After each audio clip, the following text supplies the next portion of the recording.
혹시 백반증이 아니냐고 피부가 하얘지는 병은 아닐까. 미열을 없애기 위해서는 이 세 가지 균형을 찾는. 안녕하세요, 생기가득 한방병원 병원장 이희재입니다.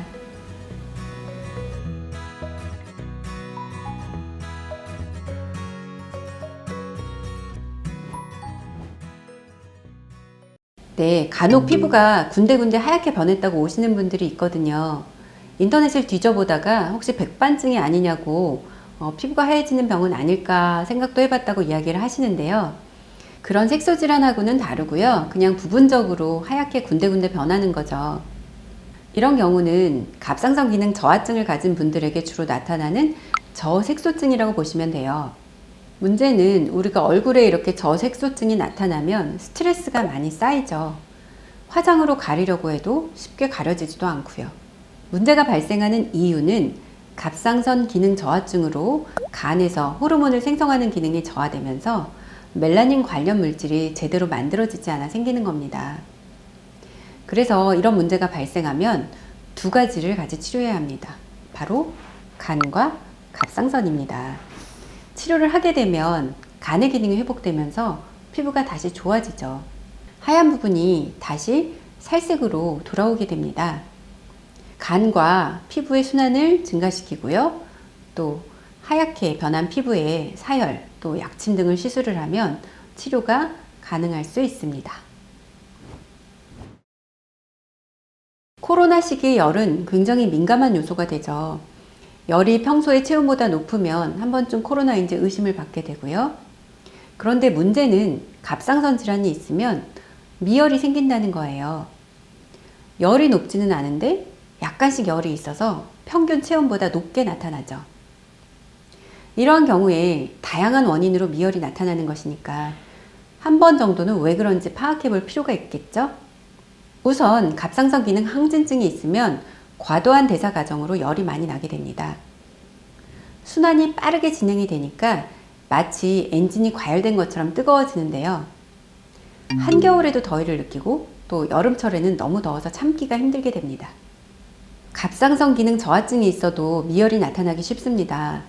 부신 기능이 저하되면서 미열이 나타나는 것인데요. 에너지 대사가 떨어지다 보니까 내 몸에서 억지로 대사를 일으켜서 에너지를 생성하려고 하는 거죠.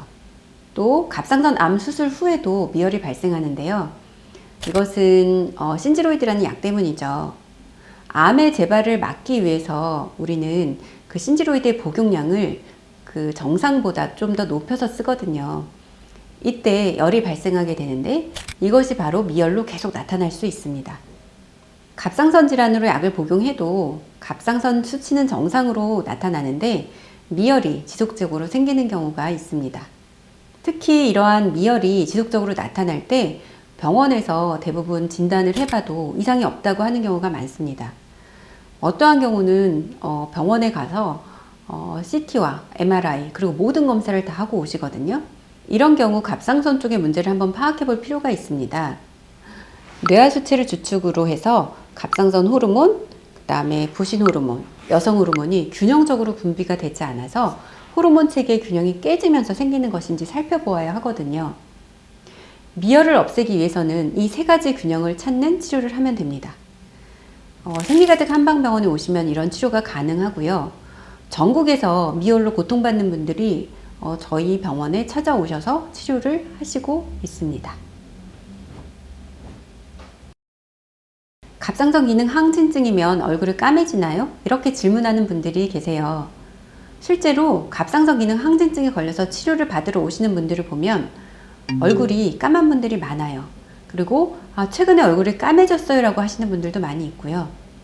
대부분 항진증에 걸리면서 안색이 어두워졌다고 말씀들을 많이 하십니다. 그러면 왜 검게 되는 걸까요? 그 이유는 갑상선 기능 항진증이 생기면 멜라닌 색소 자극 호르몬의 분비가 왕성해지거든요. 그러면서 멜라닌 색소가 많이 분비가 되도록 유도를 하기 때문입니다. 멜라닌 색소가 많이 분비가 되면 얼굴이 까매지는 거죠.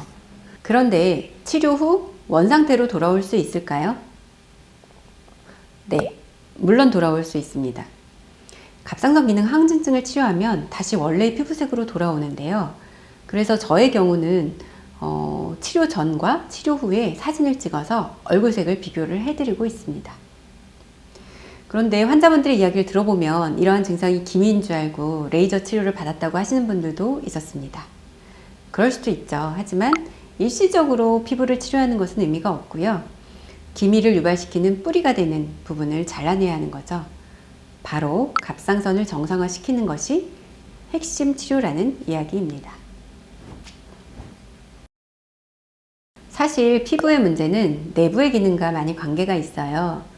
내부 장기의 이상이 피부로 그대로 나타난다고 흔히 이야기하죠. 화장이 받고 안 받고 하는 문제도 갑상선 문제 때문에 생기기도 하거든요. 특히 여성한테 있어서 화장이 받고 안 받고의 문제는 대단히 중요한 문제죠. 그날 하루의 컨디션을 좌우하는 문제이기도 하고요. 문제는 바로 갑상선 기능 저하증 때문이라는 거. 갑상선 기능 저하증이 있으면 얼굴이 전반적으로 창백하게 보입니다. 혈액순환 기능이 저하되면서 또 혈관이 수축되기 때문에 나타나는 증상인데요. 만약에 여기에 빈혈까지 있으면 얼굴이 더 창백하게 되죠. 때로 갑상선 기능 저하증이 오래되면서 손바닥, 발바닥과 입 주변 또 팔자주름 부위에 피부가 노랗게 되는 경우들도 있습니다. 대체적으로 얼굴에 생기가 떨어지면서 푸석푸석해지고 또 창백해지고 노랗게 되고 이런 증상들이 나타나게 되거든요. 그러니까 화장이 잘 받지 않고 들뜨게 되는 거죠. 갑상선 기능 항진증이 있는 경우에는 체내의 대사가 왕성해지면서 여드름이 생기기도 하고 피부염이 나타나기도 하죠. 그래서 피부과에 가서 치료를 받는데 그때뿐이고 또 효과를 보지 못하는 경우가 많은데요.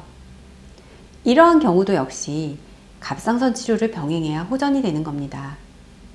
피부에 생기를 넣어주기 위해서는 피부 치료와 갑상선 치료가 병행돼야 한다는 이야기죠. 하루에 대변을 5번. 얼마 전에 갑상선 기능 항진증 치료를 위해서 내원했던 분이 문진표에 적어 놨던 글인데요. 이게 가장 큰 고민이라고 하셨죠. 한마디로 얘기한다면 갑상선 기능 항진증 때문에 그런 겁니다. 갑상선 호르몬이 과도하게 분비가 되면 체내의 대사 과정이 미친 듯이 항진이 되죠. 그러면서 장 운동이 같이 증가하게 되고요. 장의 대사가 평균 이상으로 늘어나면서 하루에 5번 이상 대변을 보게 되는 경우가 생기는 겁니다. 그래서 갑상선 이상에 따른 대변의 문제는 장의 기능을 바로잡는 치료와 갑상선 호르몬의 문제를 같이 해결하는 치료를 해야 하는 거죠. 장 기능이 안정되고 갑상선 호르몬의 분비가 안정화되면 화장실에 가는 문제가 해결이 됩니다. 이런 치료를 위해서는 생기가득 한방병원에서는 발효한약이라고 해서 장의 기능 회복에 효과적인 치료법을 적용하고 있습니다. 갑상선 호르몬이라는 것은 몸에 생기를 불러일으키는 호르몬이라고 보시면 되는데요. 저희 한방병원도 앞에 생기가 들어가 있는데요. 저희는 뜻이 몸의 생생한 활동력을 채워주는 병원이라는 의미거든요. 갑상선 호르몬 역시 그런 작용을 하죠. 생생한 활동력을 말합니다. 식욕을 증가시키고 소화액 분비를 촉진시키고 소화기관계의 운동성을 증가시키고요. 장의 활동력도 넣어주고 그런 걸 말합니다. 그런데 이런 호르몬이 부족하면 변비가 생기는 겁니다. 맞습니다. 갑상선 기능 저하증이 있으면 변비의 문제가 일어나는 거죠. 그래서 갑상선 기능 저하증을 치료해야 변비도 같이 좋아진다고 말씀을 드립니다. 갑상선을 치료할 때는 장내 환경 개선이 굉장히 중요한 역할을 합니다. 그래서 발효한약제를 써서 장내의 환경을 개선하고 장의 기능 회복이 이루어지도록 하는 치료를 중점적으로 하게 됩니다. 이런 개선이 이루어지게 되면 갑상선도 빠르게 회복이 되는데요. 저희 생기가득 한방병원에서는 100가지 이상의 약제를 1년 이상 발효시켜서 그 약을 사용하고 있습니다. 매일 잠을 푹 자고 피로회복제를 먹어도 보고 또 보약도 한 제 지어 먹어보고 몸을 보신하는 음식도 먹고 홍삼도 먹고 그래도 피로가 가시지 않나요? 그렇다면 그 원인을 한번 갑상선에서 찾아보세요. 늘 피로를 느끼는 것은 갑상선 호르몬의 분비 이상으로 대사 과정이 비정상적이기에 나타나는 것일 수 있습니다. 이런 피로감 때문에 내원하시는 분들이 많은데요.